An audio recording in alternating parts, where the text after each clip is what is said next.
Ours is fairly similar to yours, Kevin. It's funny the way that what you just described is if I were to do it all over again and build a place from the ground up, I would do it that way because I've had sensed that there would be less friction with a QR ordering system if the alternative was to walk up and order at the counter, because that's what people know and are used to. We do a hybrid where there's no order counter physically. Our building, just the way that it's constructed, that doesn't lend itself, being 3 stories tall, to be able to have a singular order counter. And so we ended up going the route of QRs at the tables, and then a wait staff assisting guests that don't want to use them with traditional table service. It all comes down to an effective greet. We do have a host stand that we staff very consistently, and the explanation of how to get what you want in our building becomes absolutely vital for first-time guests. The repeat customers get to know the system, and they really enjoy it because they can sit anywhere they want in the building and summon food and drink to their location without really having to do anything. And it kind of feels like they have insider information and the cheat code to get what they want quickly.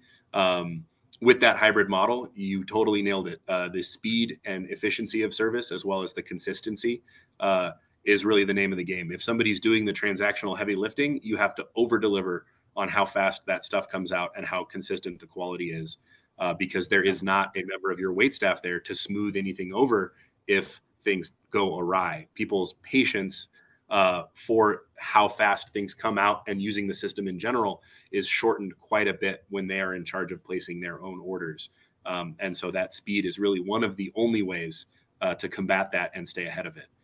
So, on any given day, we'll have a minimal wait staff compared to how many we would have if we had to do full traditional table service. I'd say we're right around the same amount, 60% or so of our day-to-day customers are using GoTab, scanning the QR code.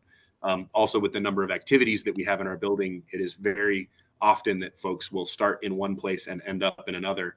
And so the ability to carry their tab with them on all 3 floors and then confirm their delivery location should they move to a new table has been wonderful. If somebody is technologically not inclined and does not want to use their phone for whatever reason, we do have paper menus available upon request and can go take orders tableside with the little handhelds. And it's a fine line to walk between encouraging your staff to not help people and instead teaching them how to teach the guest how to use the system appropriately so that they actually get what they want in a more efficient manner.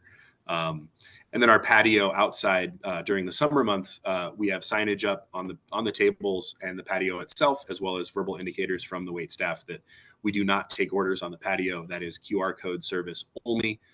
Just the nature of patios, it could go from 10 people out there to 150 people out there in the matter of 20 to 30 minutes. And it's nearly impossible to staff appropriately to handle that volume on the patio at the whim of the weather. So that seems to work pretty well. Again, it just comes down to effective greet and really clear signage and very clear, empathetic communication about how folks get what they want while they're in our restaurant.